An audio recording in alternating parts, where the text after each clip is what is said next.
Pomegranate molasses, red wine, and balsamic vinegar impart these barbecued loin back ribs with subtle, sophisticated flavors. To begin, heat your grill to 250 degrees Fahrenheit and set up a 2-zone cooking area. Next, we'll make our pomegranate glaze. In a large pot, add the pomegranate molasses, balsamic vinegar, honey, red wine, garlic, onion, rosemary, and red pepper flakes.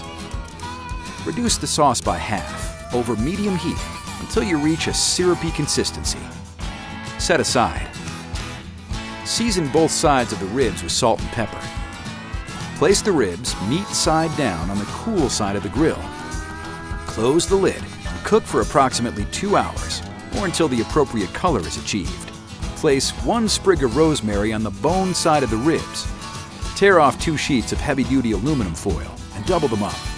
Carefully wrap up the ribs. Smoke for an additional 1.5 to 2 hours until the ribs are tender. Remove the ribs and brush the meat side thoroughly with the pomegranate glaze. Place the ribs on a hot grill or back in the smoker to set the glaze. Cut the ribs individually. Drizzle with more syrup as desired and serve with cabbage and apple slaw.